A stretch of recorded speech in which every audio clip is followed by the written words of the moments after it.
Hey, come on in and spend some time with the film hobbyist. My name is Lydia, and I love movies.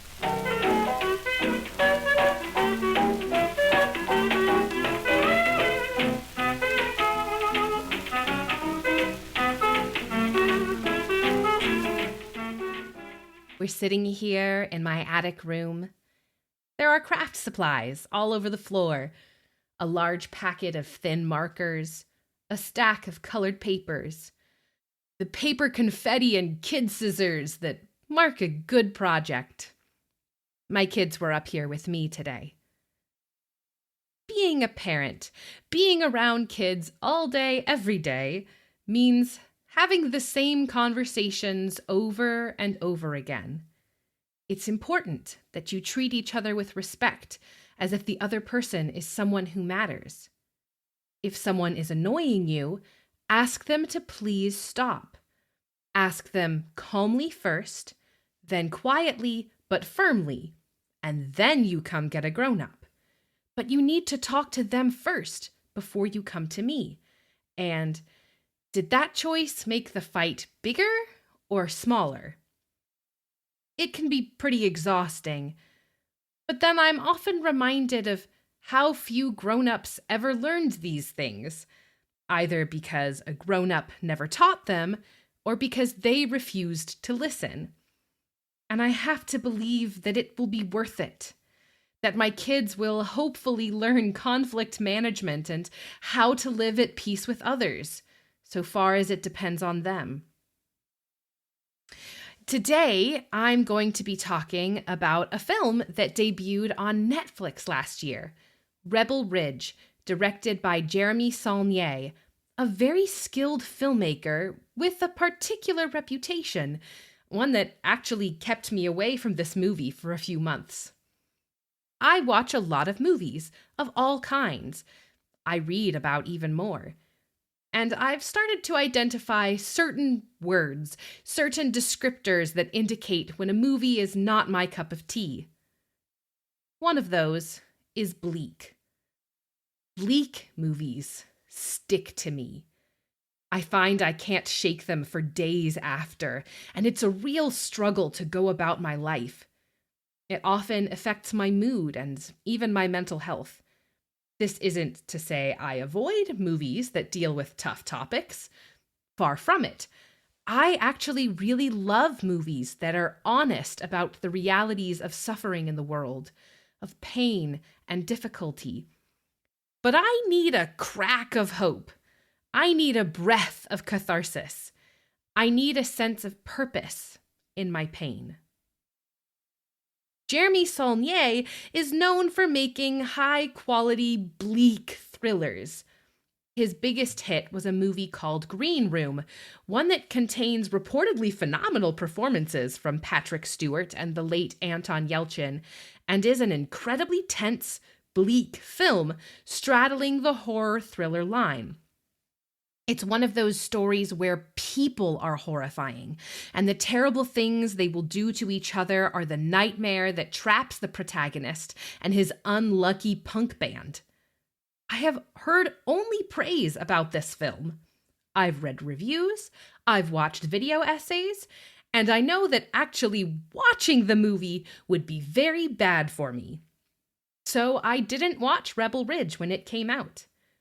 I kept hearing very good things as it made a little splash on Netflix, building week after week as one of the most watched films on the platform.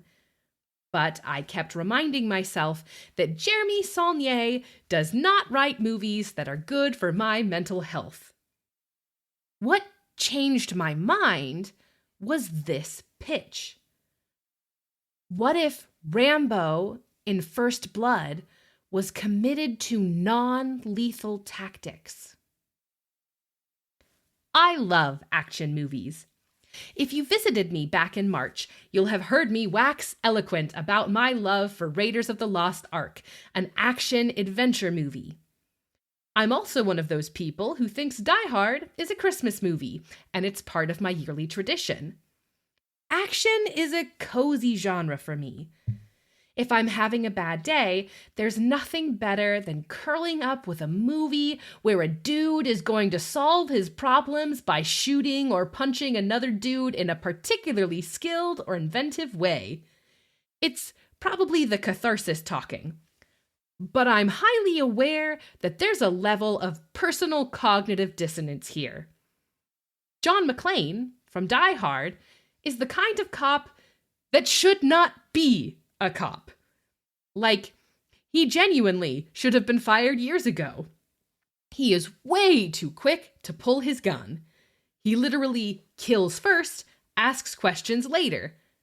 I might have a lot of fun watching him solve problems, think on his feet, and blow up a whole floor of a building in order to get the police to take his situation seriously, but I have to acknowledge that he's reckless in a way that would make me very concerned in real life. While I do not believe action movies cause violence, I do have to wonder at how desensitized we are to violence and violent images. And I also have to question how they shape the capacity of our imaginations for how to solve problems. So, what if we could take the catharsis of an action movie, of watching a skilled individual solve problems in an inventive way, but use it to challenge our imagination? What if we could use the language of a film genre to simultaneously satisfy the desires of its audience and question the very pillars of that genre? Here's the setup for Rebel Ridge. In the first scene, we are introduced to Terry Richmond, a black man traveling down a rural Louisiana highway on a bicycle. He is listening to rock music on headphones. This is considered a safety hazard by most cycling experts, but as he isn't wearing a helmet, he's not exactly doing the safety thing. Behind him is a police cruiser flashing his lights. It isn't clear if the siren is on, nor how long the cruiser has been following him. But Terry is purposefully clipped by the vehicle and sent sprawling. The cop emerges with his gun drawn and demands that Terry lay flat on the ground, hands spread wide. According to the cop, he'd been following Terry for 2 miles, and Terry is considered to be fleeing an arrest, despite Terry's insistence that he hadn't heard the sirens or seen the lights. Terry is at first defensive, then drops his tone to be calm and clear. Another cop shows up in his car and threatens to tase Terry. According to the cops, they had a report of a stolen bike, which is their stated reason for pulling him over. Terry asks to see the report of the bike. The cops deflect, insisting it doesn't matter since he fled. They proceed to search his backpack, all the while harassing him, trying to prompt a reaction from him. They find a plastic bag inside, which Terry at first denies permission for them to examine, then agrees when he realized he would be delayed for several hours otherwise. Inside is $36,000 in cash. Terry explains it is to post bail for his cousin and buy a pickup truck so they can work together. He admits his cousin is in prison on a drug charge, and the cops declare that since the money is affiliated with drugs, they are confiscating it via civil forfeiture. We have our hero who, while reckless in his bike driving, is quiet, polite, clear, direct, and level-headed in a very tense interaction, and is clearly being held up unjustly by some cops who are very happy to inflict as much pain and misery on him as they can, looking for every excuse to make his life miserable. We don't know exactly what's going on. We know that it smells. As a film audience, we understand what this setup means. This is the beginning of tension that will find its release in violence. We are given a promise. These guys messed with the wrong dude, and he will get back at them. We have been taught this in so many films. We have seen this scenario before. Quite literally. As I mentioned earlier, Rebel Ridge is very much in conversation with 1982's First Blood, the original appearance of John Rambo. It's funny, Rambo is a character with a specific reputation, the star of intensely violent and jingoistic films about the slaughtering of faceless commie bad guys from all over the world by the ultimate killing machine. But his first film is entirely different. A more grounded story of a troubled Vietnam vet going against a bunch of good old boy cops in a small Oregon town. In the beginning of First Blood, we get a scene of context of Rambo trying to meet up with an old war buddy, only to find out he died of cancer as a result of being exposed to Agent Orange. And then we meet him walking into town. He's spotted by the local sheriff, who seems to know everyone by name. The sheriff picks him up in his car and offers to drive him through to the other side of town. Rambo is at first pleased with the gesture. He asks if they could stop to get a bite to eat. The sheriff refuses, saying drifters aren't welcome here, and Rambo needs to walk 31 miles up the road. He drops him at the edge of town and tells him to keep going. And then Rambo turns back around, pops his collar, and begins to walk back into town, accompanied by the swell of intensely defiant music. And in First Blood, this scene is a promise that there will be retribution. That this smarmy cop will not get away with disrespecting a former Green Beret. And he doesn't. In that film, they keep pushing and pushing him until he ends up taking them down one at a time in the forest, using guns and knives, a spike trap, a garrote, and a well-thrown rock. I heard one person describe that scene as him becoming Batman. Which is funny, because Batman as a character is theoretically committed to not killing others. Of course, in most of his film depictions, the people would definitely be dying off screen. Burton's Batman drops goons from tall buildings, Nolan's flips cars, Snyder's brands his enemies, knowing this will get them killed in prison. Pattinson's Batman goes through a journey of questioning his methods, of whether violence really makes anyone a hero, but he's only gotten one movie so far, and it's not exactly sure how his character will progress. What is certain is that we assume Terry Richmond will be another John Rambo. He's a veteran, a Marine who is clear, confident, and unshaken in a completely unjust circumstance. We want him to teach these power-tripping, possibly racist cops an amazing lesson. And he does. It's just in a different way than we were expecting. First, Terry always tries to talk through the conflict. His voice is low and quiet. He sometimes gets defensive. He is human, and he is definitely being put through the ringer, but he always takes a beat after to calm down. He speaks very directly and reasonably, laying out as much of the information as is necessary to get things done. When one plan falls through, he plans an alternate, a different way of solving his problem. When that fails, he searches for a contingency, another, albeit more complicated way to accomplish his goals. And only when that falls through does he fight back. Terry is skilled in martial arts. His service in the Marines was specifically to train his fellow men in martial arts techniques for close quarters combat. But when he begins to fight, he does so only to disarm. He takes a gun by the barrel, twists it away, and empties it before his antagonist, another good old boy sheriff, can even blink. He is not interested in wounding. He is interested in disarming. And it rules. My husband was in the room working on something else when this scene played, and he dropped everything to watch Terry Richmond skillfully and inventively disarm and dismantle every threat against him.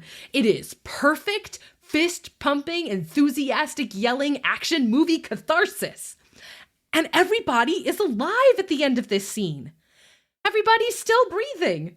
Nobody even has to go to the hospital. But Terry has given them the opportunity to understand exactly who he is and what he is capable of. This physical encounter is not the last. The plot has many places to twist and turn before the story ends, including the ridge of the title. But in all of his conflicts, Terry remains committed to making the fight smaller and not bigger. He always tries to talk first, disarm second, and give an opportunity for conflict resolution before jumping to violence. And as that violence escalates, which it does, he remains committed to non-lethal methods. Clever, inventive, useful ones. Using a threat instead of a gunshot. Beanbag rounds instead of a shotgun. There is variety here in the action, in the conflicts, in a way that is never boring and is always badass. And I think that's really important. De-escalation, nonviolent methods, and non-lethal efforts are seen in our culture as boring and deeply uncool, as well as ineffectual. I remember when the idea of having a separate mental health intervention hotline became a cultural talking point, as well as de-escalation training for cops, and how quickly it became a joke, particularly a viral meme of two cops laughing as a social worker tries to talk down someone having a mental health crisis. De-escalation, the idea goes, is what idiots do. It's what cowards do. Heroes solve the problem quickly and forcibly. And that word hero is important. That's what many cops want to be, and a very specific kind of hero. An action hero. John McClane. Rambo. One of the 500 law enforcement officers played by Arnold Schwarzenegger over his long film career. We have the dash cam and body cam footage to prove it. Cops starting car chases they don't need to. In one video I've seen, a cop heard a car backfire and did an action movie ground roll before shooting at the vehicle in which a suspect was handcuffed, laying on his back like so many action heroes had done before him. So I think it's really, really important to tell a different kind of story. To have Terry Richmond solving his problems with as little pain and as little bloodshed as possible, but with all the awesomeness and filmic catharsis of the best action movies. In 1982, Sylvester Stallone set the tone of 80s action movies as an ultra-violent killing machine who went from challenging good old boy cops to slaughtering whatever brand of communist bad guy made the most sense. We got an ultra-violent hero who solved his problems with skilled and clever violence. And now we have this amazing opportunity for something else. To set the tone of action movies where heroes try to solve the problem with words and then targeted, non-lethal action. And it really seems like that might happen. I mentioned earlier how live-action depictions of Batman talk a good deal about not killing people, while people are definitely dying off-screen because of his actions, and how it's possible that Pattinson's Batman may wrestle with this. While I don't know if Rebel Ridge will have a specific impact on Batman, it is going to impact superhero action films. 1 month after this movie's debut on Netflix, Aaron Pierre, the actor who fully brings to life Terry Richmond's quiet, calm, direct manner of problem-solving, was cast as Green Lantern. It's clearly too soon to say that Pierre's Jon Stewart will follow the non-lethal methods of Terry Richmond, but it's a possibility. And I can't help but be excited about a new kind of action catharsis, where heroes treat their opponents with respect, as if they are people who matter, where they use their words to communicate boundaries quietly but firmly, and where they use their skills to cleverly make all of their fights smaller, not bigger. Thanks for coming.